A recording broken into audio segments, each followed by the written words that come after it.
Now we are up to this measures to check inflation. अब दोस्तों सवाल यह है कि आखिरकार मैं इस इन्फ्लेशन को अगर चेक करना चाहूं, कंट्रोल करना चाहूं तो कैसे करूं। सवाल यह आता कि इन्फ्लेशन को कंट्रोल करना है तो उसकी नब्ज पकड़नी होगी।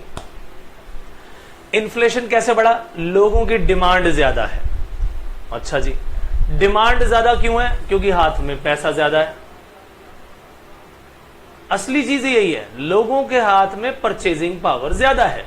सवाल यह आता है कि लोगों के हाथ में परचेजिंग पावर आई कैसे, और अब मुझे उस परचेजिंग पावर को जरा कम करना है। अगर मैं उसकी परचेजिंग पावर, उसके हाथ में जो पैसा है जो खर्च होने के लिए तड़प रहा है, अगर उसको कहीं ना कहीं ठिकाने लगवा दूं तो क्या होगा?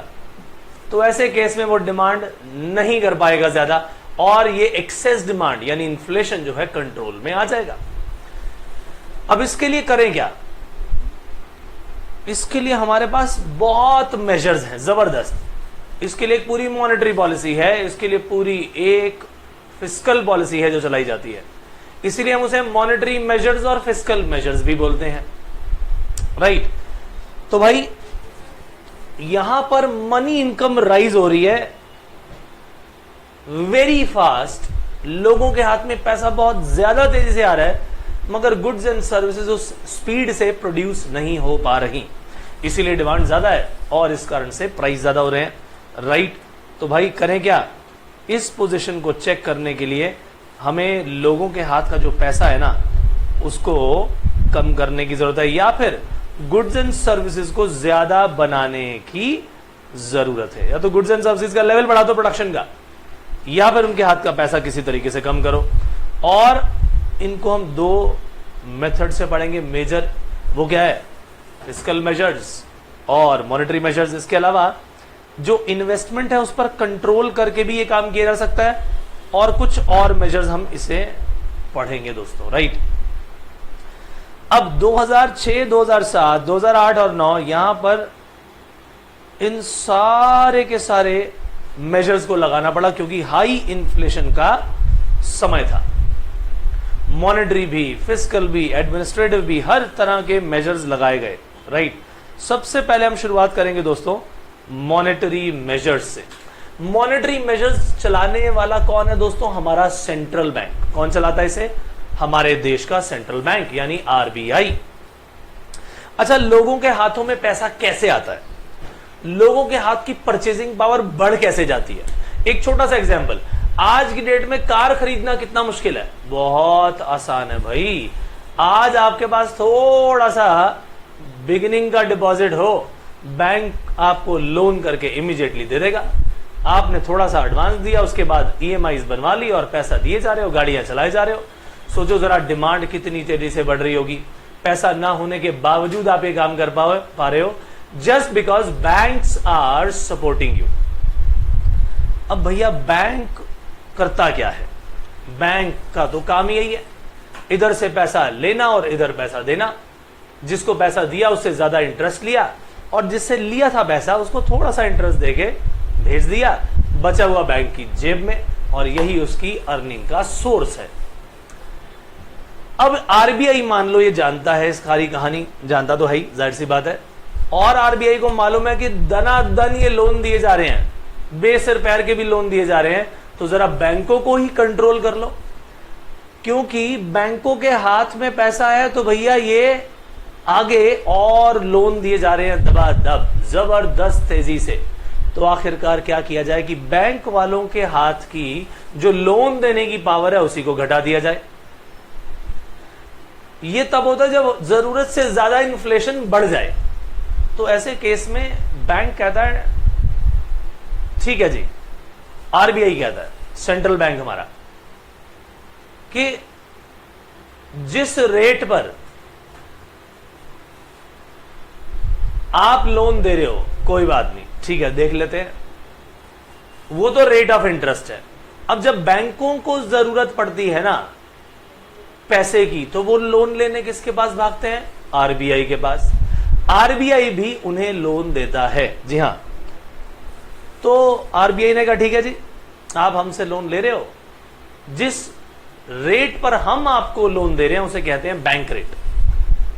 2 रेट्स बता दिए मैंने, 3 लेवल देखो, 1 2 3। बैंक जिस रेट पर पब्लिक को पैसा देता है वो रेट ऑफ इंटरेस्ट है, ये हो गया बैंक। इस बैंक के ऊपर एक और बैंक है, सबका माई बाप आरबीआई, सारे बैंक्स का माई बाप आरबीआई। अब आरबीआई लोन देता है इन बैंक्स को, जिस रेट पर आरबीआई इन बैंकों को लोन देता है वो कहलाता है बैंक रेट। अब मान लो कि बैंक रेट यानी जिस रेट पर आरबीआई अदर बैंक्स को, कमर्शियल बैंक्स को लोन दे रहा है वो है एग्जाम्पल के तौर पर 15%, और ये लोग 20% चार्ज कर लेते हैं आगे जाके। आरबीआई ने देखा भैया ये तो लगातार इन्फ्लेशन बढ़ता जा रहा है, गवर्नमेंट ने कहा भाई इन्फ्लेशन को कंट्रोल करो। आरबीआई ने वो जो 15% ले रहे थे उसे बढ़ा करके 20% कर दिया। अब यानी लोन महंगा हो गया, लोन महंगा हो गया।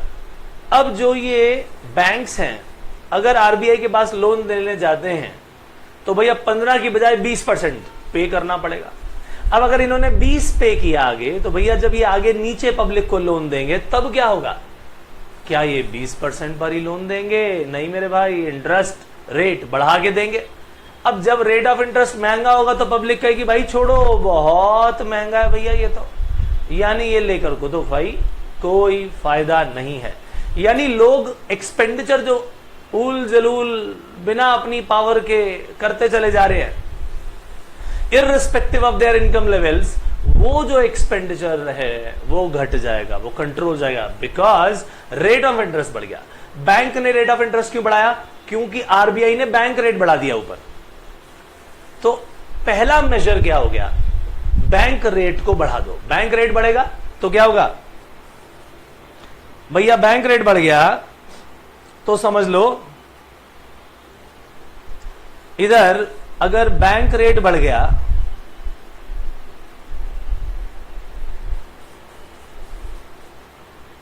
तो रेट ऑफ इंटरेस्ट बढ़ाना पड़ेगा। रेट ऑफ इंटरेस्ट बढ़ गया, बैंक रेट किसने बढ़ाया? बैंक रेट बढ़ाया आरबीआई ने। रेट ऑफ इंटरेस्ट किसने बढ़ाया? कमर्शियल बैंक्स ने। अब जो पब्लिक धड़ल्ले से लोन लिए जा रही थी, जो लोन बाय पब्लिक है, पब्लिक जो तेजी से लोन लेती जा रही थी, अब वो रिड्यूस हो जाएगा। तो पब्लिक उस लोन को अब कम लेगी। इस पब्लिक के हाथ में जो मनी है वो कम होगा। मनी अगर कम होगा इसका मतलब परचेजिंग पावर भी कम होगी।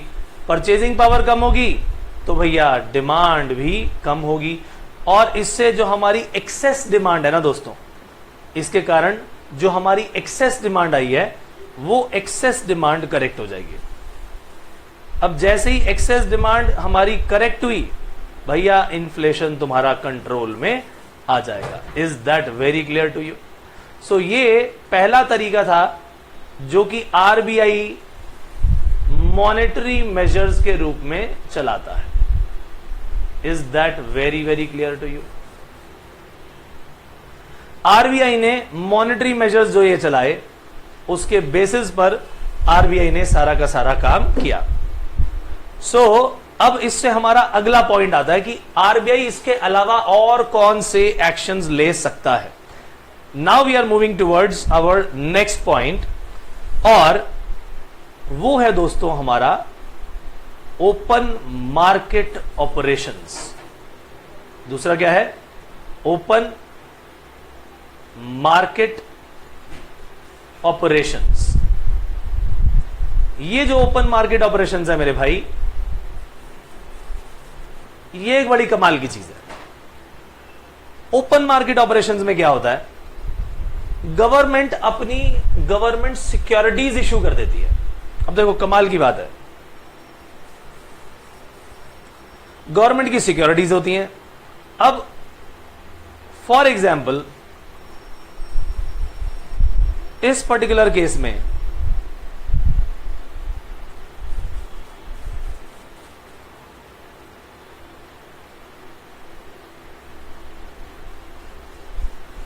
ये देखिए मॉनेटरी मेजर्स हम कर रहे हैं। सबसे पहले हमने कौन सा काम कर दिया है, बैंक रेट फिनिश कर लिया है, इसको एक नंबर दे देते हैं, पॉइंट नंबर 1 हमने यहां कर लिया है, लेट अस मार्केट। दूसरा मैंने क्या बताया, हम बात कर रहे हैं ओपन मार्केट ऑपरेशंस की, राइट, ओपन मार्केट ऑपरेशंस, और ये है पॉइंट नंबर 2। अब ओपन मार्केट ऑपरेशंस में गवर्नमेंट की सिक्योरिटीज मान लो आपको ज्यादा इंटरेस्ट दे रही है, बैंकों के हाथ में पैसा ज्यादा है, ये तो मैंने पहले ही बता दिया। बैंक्स को पैसा कमाना है, बैंक्स के पास जो ये मनी पड़ा हुआ है, बैंक को उससे अर्निंग करनी है। इज दैट सो और नॉट?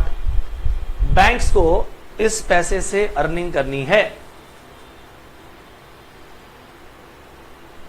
अगर बैंकों को इस पैसे से अर्निंग करनी है मेरे भाई, बैंकों के हाथ में जो ये मनी है, या तो ये पब्लिक को दे दे लोन के रूप में, या ये गवर्नमेंट की सिक्योरिटीज ले ले। बताइए फायदा किसमें है? अगर गवर्नमेंट आपको ज्यादा रेट ऑफ इंटरेस्ट वाली सिक्योरिटीज दे देती है तो भैया बैंकों को तो अल्टीमेटली क्या चाहिए, बैंकों को चाहिए कि मुझे ज्यादा रिटर्न मिल जाए। अगर बैंकों को रिटर्न इस पब्लिक को लोन देने से ज्यादा मिल जाता है, when they invest money in these government securities, what will the banks do? Bank कहेंगे भैया छोड़ो, हमें ये पब्लिक को पैसा देने की जरूरत ही नहीं है, अपना सारा मनी लगा दो गवर्नमेंट सिक्योरिटीज में ज्यादा से ज्यादा। तो कुछ पैसा वहां से आ गया। अब अल्टीमेटली गवर्नमेंट ने इस तरीके से गवर्नमेंट की सिक्योरिटीज के द्वारा ये काम सारा आरबीआई करवा रहे हैं, आरबीआई के थ्रू ही हो रहा है सारा काम, मॉनेटरी मेजर हैं, क्वांटिटी से जुड़े हुए। तो भाई अल्टीमेटली जितने भी मनी के डिपॉजिट से मैक्सिमम गवर्नमेंट की सिक्योरिटीज में चले गए। अब बैंकों के हाथ में ही पैसा नहीं बचा, कम पैसा बचा, तो वो महंगा लोन देंगे किनको? पब्लिक को। पब्लिक को पैसा देने के लिए बचा ही नहीं बचा तो भैया अब पब्लिक पैसा लेगी कहां से? पब्लिक के हाथ में पैसा आया नहीं तो वो डिमांड कैसे करेगी? डिमांड नहीं होगी तो एक्सेस डिमांड कंट्रोल हो जाएगी, एक्सेस डिमांड कंट्रोल हो गई तो इन्फ्लेशनरी गैप भी घट जाएगा, राइट। ये है दोस्तों कहानी। अब हम चलते हैं अपने अगले पॉइंट पर। यह था हमारा दूसरा पॉइंट। अब आती है दोस्तों हमारी अगली कहानी। यह भी हमारा इसी से जुड़ा हुआ है, और यह है स्टैट्यूटरी रिजर्व की बात। हर एक बैंक को, हर कमर्शियल बैंक को क्या करना पड़ता है? कुछ स्टैट्यूटरी रिजर्व्स बना करके रखने पड़ते हैं। किसके पास? आरबीआई के पास। कमर्शियल बैंक को जितने भी अपने उसने डिपॉजिट्स लिए, इन डिपॉजिट्स की एक पर्टिकुलर परसेंटेज किसके पास रखनी पड़ती है? आरबीआई के पास, जिसे हम कहते हैं कैश रिजर्व रेशो। अब ये जो कैश रिजर्व रेशो रखनी पड़ रही है दोस्तों, ये कैश रिजर्व रेशो क्या करती है? मान लो इसकी परसेंटेज गवर्नमेंट ने कही 10%। टोटल डिपॉजिट अगर मेरे पास 100% आए, उसमें से 10% तो कहां चला गया? रिजर्व्स में। यानी पब्लिक को लोन कितना दे पाएंगे? केवल 90%। इज दैट सो और नॉट? अब गवर्नमेंट ने देखा भैया, सॉरी आरबीआई ने देखा कि ये जो हमारे कमर्शियल बैंक्स हैं, ये तो भैया बहुत डिपॉजिट ले रहे हैं, और इस समय तो इन्फ्लेशन को कंट्रोल करने की जरूरत है। 100 में से 10% दे के 90% तो ये लोन दे डालते हैं। अच्छा, तो क्या किया जाए? इस कैश रिजर्व रेशो को 10 की बजाय कर दिया जाए 20%। अगर 20% कर दिया तो क्या होगा? यानी अब इस 10 की बजाय 20% आरबीआई के पास रखना पड़ेगा। यानी अब 90% की जगह 80% केवल बच गया, जो कि पब्लिक को कैश ये लोन के रूप में दिया जा सकता है। अल्टीमेटली मकसद क्या था? कि लोगों के हाथ में पैसा ना जाए, क्योंकि ऑलरेडी बहुत ज्यादा मनी जा चुका है, उस परचेजिंग पावर को वापस खींचना है, और उस हाई इन्फ्लेशन को रोकने के लिए ये तरीके अपनाए जा रहे हैं। तो क्या किया हमने?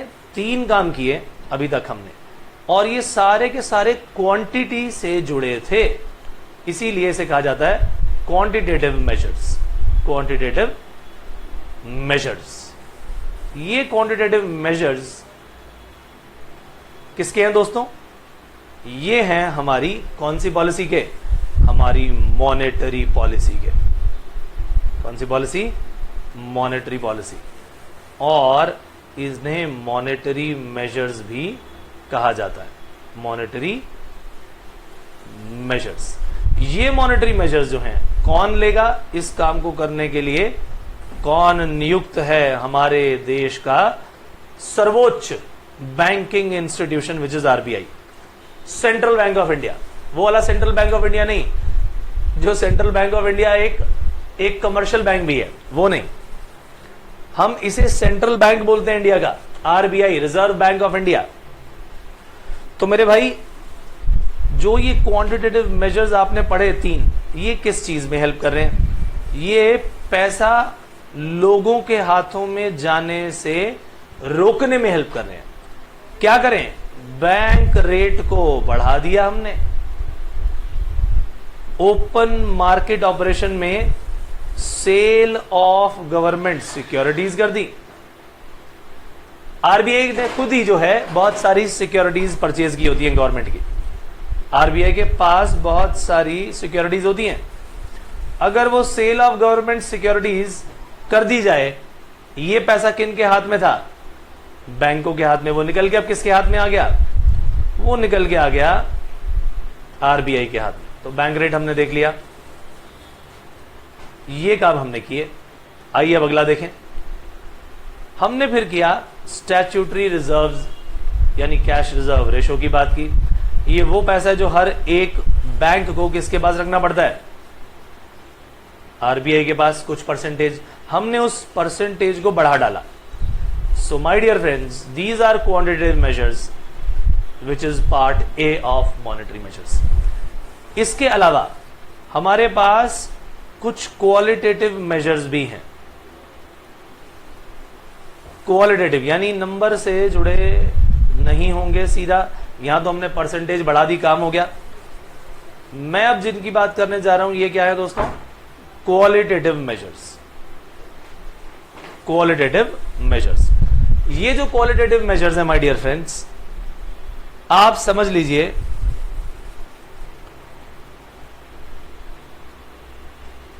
ये हैं हमारे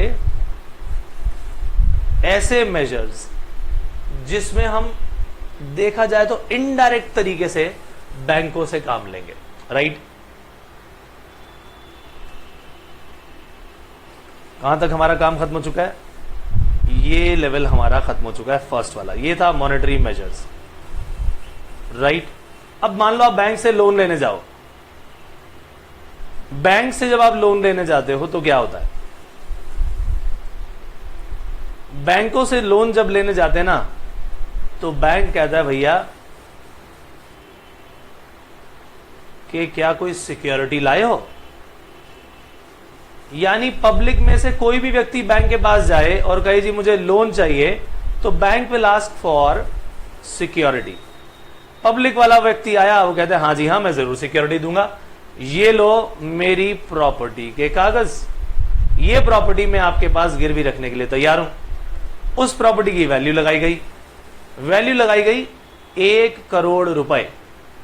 बहुत अच्छी बात है जी, 1 करोड़ रुपए की वैल्यू लगाई गई इस पर्टिकुलर सिक्योरिटी की। बैंक ने कहा हम आपको ये लोन देंगे। पब्लिक वाले इस व्यक्ति ने कहा कि ठीक है जी, बहुत बढ़िया, आप मुझे ये लोन दीजिए, मुझे 1 करोड़ का लोन दो। कहते भैया अरे कैसी बातें कर रहे हो, 1 करोड़ की तो तुम सिक्योरिटी लेकर आए हो, तो उसके बराबर का लोन थोड़ी मिल जाएगा। आपको लोन देंगे, अगर प्रॉपर्टी की वैल्यू घट गई तो फिर तो बहुत मुश्किल हो जाएगी। तो हम जो आपको लोन देंगे उसमें कुछ मार्जिन रिक्वायरमेंट काटेंगे, कुछ मार्जिन काटेंगे। मार्जिन का मतलब यह हुआ कि 1 करोड़ में से हम आपके मान लीजिए 10% कम करके आपको 90 लाख रुपए का लोन देंगे।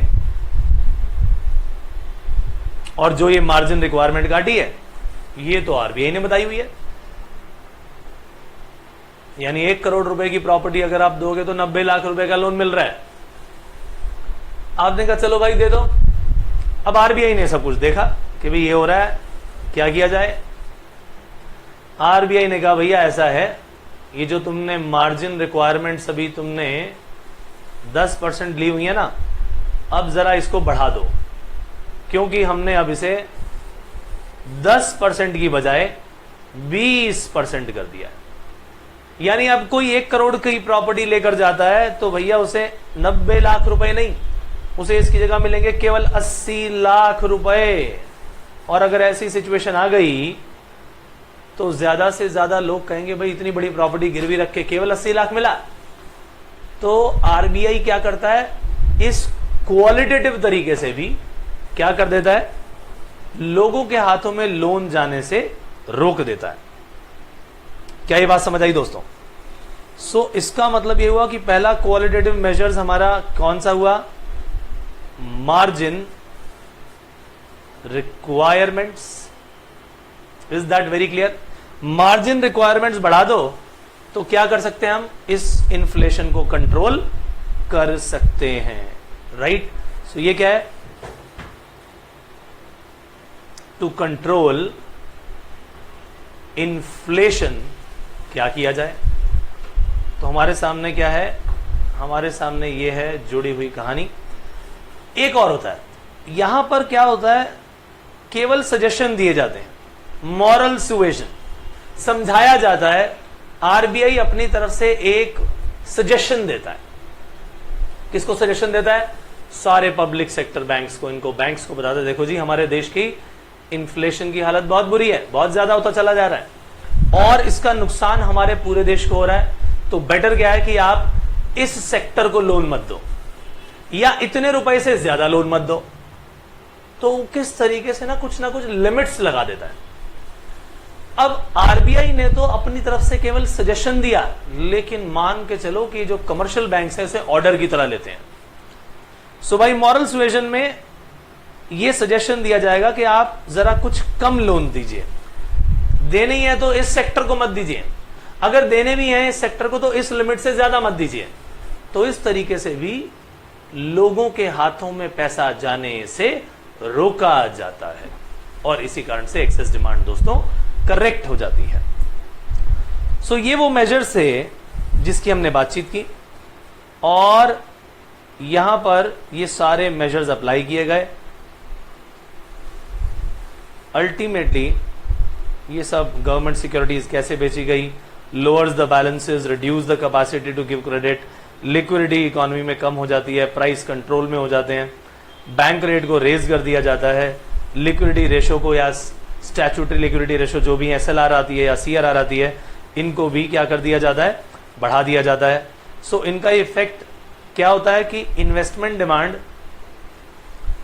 पर ही रह जाता है कि अगर इन्वेस्टमेंट डिमांड है तो अच्छी बात है, लेकिन ये डिमांड जो थी वो कंज्यूमर की डिमांड थी, कंज्यूमर डिमांड कंट्रोल हो जाती है। फिर स्टैट्यूटरी रिजर्व रेशो जैसे मैंने आपको बताया बहुत ज्यादा यूज की जाती है और इससे क्या होता है, लोग लोन लेने की बजाय क्या कर रहे हैं, अल्टीमेटली बैंकों में पैसा जमा रख रहे हैं। सो जो पैसा बैंकों में जमा है वो लोन के रूप में अब ज्यादा दिया नहीं जा सकता। सो ये वो सिलेक्टिव मेजर्स हैं जो कि लिए जाते हैं हमारे आरबीआई के द्वारा। अब जैसे मैंने वेरिएबल इंटरेस्ट रेट, किसी को कम में दे दो किसी को ज्यादा में दे दो, वेरिएबल मार्जिन रिक्वायरमेंट यानी मार्जिन रिक्वायरमेंट को बढ़ा दिया जाए और लोन्स पर सीलिंग लगा दी जाए, ये मैंने आपको समझा दिया सारा, मिनिमम और मैक्सिमम रेट तय कर दिए जाएं। सो ये दोस्तों सब क्या है, ये है हमारे ऐसे मेजर्स जिसके बेसिस पर आरबीआई अपने क्वालिटेटिव एंड क्वांटिटेटिव मेजर्स चला करके, मॉनेटरी मेजर्स चला करके इन्फ्लेशन को कंट्रोल करता है, राइट? तो ये थे monetary measures which are being done by RBI. इसको करने की ड्यूटी किसकी है दोस्तों? आरबीआई की। अच्छा, अब आती है दोस्तों हमारे पास अगली कहानी। ये तो गवर्नमेंट का काम नहीं था, गवर्नमेंट ने तो ऊपर से एडजस्टमेंट की हुई है, बातचीत की हुई है कि ऐसे करना चाहिए, आरबीआई को सजेशन दिया जाता है, आरबीआई अपनी मर्जी से सारा काम करेगा। फिर ये क्योंकि देश की स्थिति तो आरबीआई को ही समझानी है। अब आरबीआई सजेशन देगा जी गवर्नमेंट के लिए, कुछ काम तो जो है गवर्नमेंट को भी करने पड़ेंगे। हमारी जो फिस्कल पॉलिसी है इसकी बातचीत होगी। गवर्नमेंट फिस्कल पॉलिसी खुद चलाती है। गवर्नमेंट ये देखती है कि भाई हमने पब्लिक एक्सपेंडिचर बहुत कर डाला, पब्लिक एक्सपेंडिचर जब हमने ज्यादा किया तो लोगों के हाथों में ज्यादा पैसा गया उन्होंने डिमांड जरूरत से ज्यादा कर दी। जब डिमांड ज्यादा हुई तो ऐसे केस में उतनी प्रोडक्शन हो नहीं पाई, प्राइसेस ज्यादा बढ़ गए। तो क्यों ना ऐसा किया जाए कि पब्लिक एक्सपेंडिचर को कंट्रोल किया जाए। पब्लिक एक्सपेंडिचर को आप घटा नहीं सकते जरूरत से ज्यादा, लेकिन जहां जहां पॉसिबल है वहां पर हम उसे रिड्यूस कर रहे हैं। रिड्यूस करने से क्या होगा, less money will go in the hands of public. Public के हाथों में कम पैसा गया। जब कम पैसा गया तो भैया पब्लिक की जो परचेजिंग पावर थी, बताओ वो परचेजिंग पावर रिड्यूस हुई या नहीं हुई? जाहिर सी बात है भैया रिड्यूस हो गई। और जब वो रिड्यूस हुई, उनके हाथों में कम पैसा आया, तो इसका मतलब ये हुआ कि अब वो डिमांड भी कम करेंगे। एक्सेस डिमांड कम हो गई और फिस्कल पॉलिसी का ये पहला मेजर आपके सामने हाजिर है। So my dear friends, what we do, we reduce the amount of public expenditure which is being done by the government. अब लोगों के हाथों में पैसा ज्यादा है मेरे भाई, तो दूसरा तरीका क्या है? पब्लिक एक्सपेंडिचर तो घटा दिए, अब पब्लिक रेवेन्यू को बढ़ाने की बारी है। नए टैक्सेस लगा दो या पुराने टैक्सेस बढ़ा दो, टैक्सेस के रेट को बढ़ा दो। सबसे बढ़िया काम ये होगा, लोगों की जो अननेसेसरी डिमांड बढ़ती चली जा रही है वो कंट्रोल हो जाएगी। जैसे ही लोगों का टैक्स का अमाउंट बढ़ा, टैक्स के अमाउंट बढ़ते ही अब जो उनकी पर्सनल डिस्पोजेबल इनकम है, यानी जिसे वो अपने ऊपर खर्च करते, वो पर्सनल डिस्पोजेबल इनकम मेरे भाई अब रिड्यूस हो गई या नहीं हो गई? यस। सो अब वो पर्सनल डिस्पोजेबल इनकम हो गई कम। जब खर्चा करने के लिए हाथ में पैसा कम रह गया, less money in hands of public, यानी परचेजिंग पावर आपने उनकी घटा दी। जैसे ही ये परचेजिंग पावर आपने उनकी घटाई, हाथ में पैसा कम रह गया, तो भैया ऑटोमेटिकली वो डिमांड भी कम करेंगे। डिमांड कम हो गई तो समझ लो आपका मेजर काम यहां पर हो गया। अब ये थे हमारे fiscal measure, measure fiscal measures यही होते हैं। इसके बाद होती है पब्लिक बोरोइंग्स, उसके बारे में हम बात करेंगे। तो फिस्कल मेजर में दो पॉइंट जो मैंने बताए अभी तक कौन से थे, वो है with regard to taxation, that means public revenue, जिसको हमने क्या कहा? Public revenue. ये था पब्लिक रेवेन्यू, इसे हमने बढ़ाया। और इसमें दूसरा क्या था? एक्सपेंडिचर, जिसको हमने घटाया।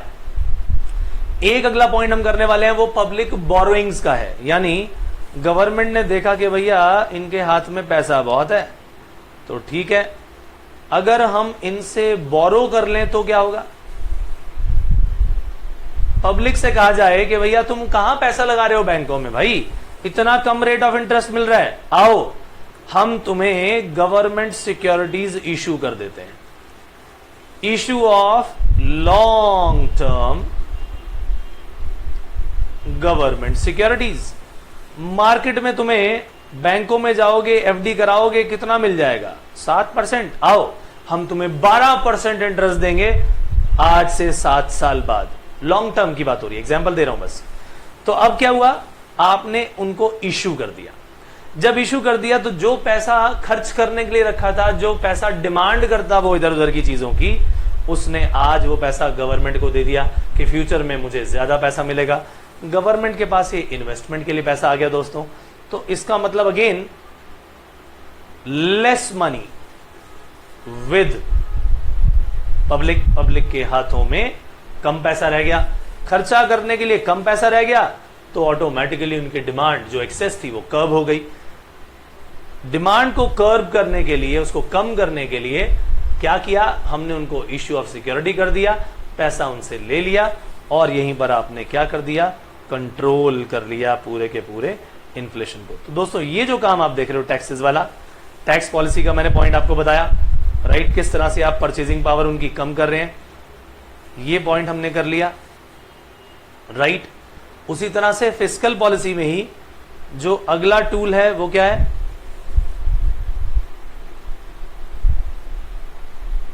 जैसे मैंने आपको क्या बताया, आप प्रोग्रेसिव टैक्सेशन सिस्टम लगा दो। प्रोग्रेसिव टैक्सेशन सिस्टम, जिसकी इनकम ज्यादा उसका टैक्स भी ज्यादा। कंट्रोल ओवर पब्लिक एक्सपेंडिचर कर लो, नए टाइप्स ऑफ टैक्सेस लगा दो, और पब्लिक सेक्टर यूनिट की, अच्छा ये बहुत इंपॉर्टेंट है कि उनकी प्रॉफिट अगर बढ़ गए पब्लिक सेक्टर यूनिट के, यानी बढ़ेंगे कैसे, जब प्रोडक्शन ज्यादा होगी, अगर ये काम भी कर पाई गवर्नमेंट तो बहुत बड़ी चीज हो जाती है दोस्तों। पब्लिक बोरोइंग की डिटेल इसमें लिखी नहीं है, लेकिन वो मैंने आपको बता दी है किस तरह से इशू ऑफ सिक्योरिटीज करके, गवर्नमेंट की इशू करके सिक्योरिटीज, पैसा पब्लिक से ले लिया जाता है, उनको 5, 7, 10 साल बाद दिया जाएगा, तब तक हम इन्फ्लेशन को कंट्रोल कर लेंगे। कमाल की बात है दोस्तों ये। अच्छा एक चीज और, ये जो चीजें बड़ी इंपॉर्टेंट है दोस्तों, हो सकता है आपने 12th में ये सब चीजें पढ़ी हो, राइट, अच्छी तरह से याद भी हो आपको, लेकिन ये जो पॉइंट बताने जा रहा हूं ये आपने नहीं पढ़ा होगा।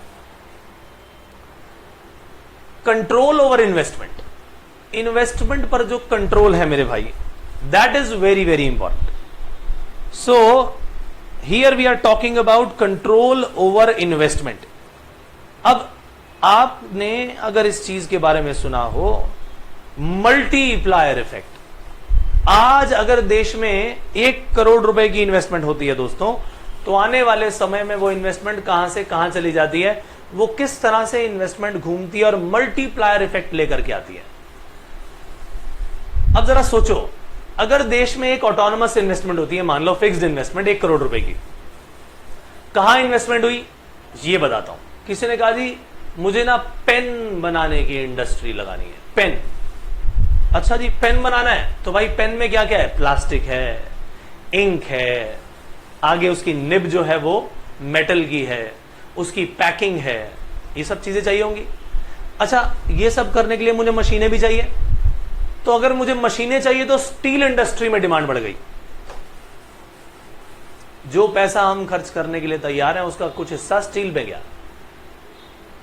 मैंने डिमांड कर दी जी केमिकल की, क्यों, क्योंकि मुझे इंक बनानी है। किसकी डिमांड बढ़ गई, केमिकल इंडस्ट्री की। मैंने प्लास्टिक की डिमांड की तो भाई प्लास्टिक इंडस्ट्री में डिमांड बढ़ गई। मैंने प्रिंटिंग की डिमांड की तो प्रिंटिंग इंडस्ट्री की डिमांड बढ़ गई। यानी बिगिनिंग में अगर एक बार पैसा लगाया गया तो ना जाने एक इंडस्ट्री से जो हमारी इंडस्ट्रियल डिमांड निकली है, कई डिराइव्ड डिमांड आ जाती है। डिमांड से ही डिराइव होने वाली मल्टीपल डिमांड्स, तो उससे क्या होता है, इनकम का भी मल्टीपल इंपैक्ट आता है दोस्तों, जो कि बहुत बढ़िया है। हम इसे बोलते हैं इन्वेस्टमेंट मल्टीप्लायर। लेकिन दोस्तों हर जगह यह चीज फायदेमंद हो सकता है न भी हो। अगर आपके पैसा लगाने के बाद प्रोडक्शन का लेवल उतना बढ़ रहा है तब तो बहुत बढ़िया, इन्फ्लेशन कंट्रोल में रहेगा। लेकिन अगर प्रोडक्शन का लेवल उतना बढ़िया नहीं बढ़ रहा तो वहां पर आप इन्वेस्टमेंट कम कर दीजिए। सरकार को यह देखना होता है, देश को यह देखना होता है, इकोनॉमी को यह देखना है कि जहां पर इन्वेस्टमेंट करने से प्रोडक्शन का लेवल मल्टीपल टाइम्स बढ़े वहां पैसा लगाया जाए ताकि डिमांड पूरी हो सके, सप्लाई बढ़ सके। लेकिन अगर पैसा लगाने के बाद किसी इंडस्ट्री में मल्टीपल्स में डिमांड नहीं बढ़ती, प्रोडक्शन नहीं बढ़ती, तो भैया वहां से पैसा हटा लो, क्योंकि वहां से लोगों के पास पैसा तो चला गया, इनकम तो चली गई, लेकिन उनके पास से कोई प्रोडक्टिव सर्विसेज नहीं आई ज्यादा। सो हमें ध्यान रखना होता है कि जब भी हम इस तरह से देश में पैसा लगाएं, ये इन्वेस्टमेंट हो, तो ऐसे समय में वो जो इन्वेस्टमेंट है, वो इनिशियल इन्वेस्टमेंट जो है, वो ऐसी जगह लगाई जाए जहां से मल्टीपल प्रोडक्शन हो पाए, right. So it is necessary that resources of the community should be employed for investment which does not have the effect of increase in inflation। यानी इन्फ्लेशन में इंक्रीज कब आएगा, जब आपने लोगों के हाथों में पैसा तो दे दिया लेकिन वो लोग उतनी बराबर की या उससे कई गुना ज्यादा प्रोडक्शन नहीं कर पाए, राइट। तो हमें ऐसी जगह पैसा लगाना है जहां से प्रोडक्शन भी ज्यादा हो ताकि मल्टीप्लायर इफेक्ट हम अचीव कर पाए। सो इसी तरह से हम बोलते हैं इसे कंट्रोल ओवर इन्वेस्टमेंट। कहां कंट्रोल करना है, हर जगह नहीं, ऐसी जगह जिससे हमें ज्यादा फायदा नहीं होने वाला, राइट। चलिए अदर मेजर्स की कहानी अब यहां पर शुरू की जाती है। अदर मेजर्स में हमारे पास कौन कौन से हैं, कुछ हैं दोस्तों शॉर्ट टर्म मेजर्स और कुछ है हमारे सामने यहां पर लॉन्ग टर्म मेजर्स। सबसे पहले हम बातचीत करेंगे शॉर्ट टर्म मेजर्स की, फिर हम बातचीत करेंगे लॉन्ग टर्म मेजर्स की। तो भाई शॉर्ट टर्म मेजर्स में हमारा जो पब्लिक डिस्ट्रीब्यूशन है उन चीजों का जो कि स्केर्स हैं, एसेंशियल कमोडिटीज हैं। आपने कभी राशन की दुकानें देखी हैं? राशन की दुकानें क्या करती हैं? ये फेयर प्राइस शॉप जो है क्या करती हैं? कम रेट पर पब्लिक में खाने पीने की चीजों को, एसेंशियल कमोडिटीज को, जैसे कि चीनी, आटा और केरोसिन, या आज कह दें किसी भी तरीके से फ्यूल जो कि कुकिंग है, उसका ये डिस्ट्रीब्यूशन करती हैं। इसे बोलते हैं पीडीएस। क्या बोलते हैं? Public distribution system. अब जो ये पब्लिक डिस्ट्रीब्यूशन सिस्टम है my dear friends, that public distribution system which is actually distributing essential commodities among what? Among multiple people, fair price shop के बेसिस पर इनको उनके साथ दिया जा रहा है राशन की दुकानों से। तो भैया हमें इनकी मूवमेंट पर कंट्रोल करना है from one state to another. कई बार जो ये शॉर्टेज है ना दोस्तों, बेसिक गुड्स की फेल्ट की गई है, और जब ये शॉर्टेज होती है तो चीजों के दाम बढ़ जाते हैं। गवर्नमेंट को क्या चाहिए कि अगर यहां शॉर्टेज हो जाए तो भैया वो बाहर से मंगा ले, इंपोर्ट कर ले। तो in India when ever shortage is being felt, government ने क्या किया है? इन्फ्लेशन ट्रिगर ना हो जाए, जो चीजें हैं कम हैं, महंगी ना हो जाए, इसीलिए इंपोर्ट करना शुरू कर दिया। यहां पर मान लो व्हीट की कमी हुई, गवर्नमेंट ने ऑस्ट्रेलिया से इंपोर्ट कर लिया ताकि यहां के प्राइसेस जरूरत से ज्यादा ना बढ़े। इस तरह से राशनिंग की गई है, जिसे हम क्या कहते हैं? शॉर्टेज के समय में हम राशनिंग कर लें। लॉन्ग टर्म मेजर की बात करें तो भैया सबसे बढ़िया तो यह कि जो हमारे यहां की कॉस्ट ऑफ लिविंग है उसको कम करो। वेजेस लोगों की जो है बढ़ गई तो अच्छी बात है, लेकिन उसके हिसाब से प्रोडक्शन भी करो। Sometimes some restrictions on present consumption में हेल्प, कि भैया तुम सेविंग कर रहे हो, इन्वेस्टमेंट कर रहे हो, नहीं कर रहे तो करो। कंजम्पशन किसी तरह से कंट्रोल करके इन्वेस्टमेंट करवाई जाए, सेविंग के लिए जोर दिया जाए, बैंकों में पैसा ज्यादा जमा हो, और जो इन्वेस्टमेंट है, जो पैसा जा रहा है, बैंकों से लोन भी दिए जा रहे हैं, वो इंडस्ट्रीज को जाए, उन इंडस्ट्रीज को जाए जो ज्यादा से ज्यादा प्रोडक्शन कर सकती हैं, ताकि जो एक्सेस डिमांड है उसको मीट किया जा सके। तो दोस्तों हमने ये सारे के सारे मेजर्स पढ़े। सबसे पहले मॉनेटरी, फिर फिस्कल, फिर control over investment, then we studied some other measures. इन सब तरीकों से क्या किया जा सकता है? इन्फ्लेशन को माय डियर फ्रेंड्स हम कंट्रोल कर सकते हैं। अगेन इस चैप्टर का यहीं पर अंत होता है, और हर बार की तरह जो ये समरी है दोस्तों, this summary is very very important for you. इस समरी का एक एक शब्द आपको आना चाहिए, राइट? सो विद दिस मैं अपनी वाणी को विराम देता हूं, और अपने अगले संस्करण में, अपने अगले चैप्टर में फिर से मिलेंगे कुछ नया ताजा लेकर के। Bye bye.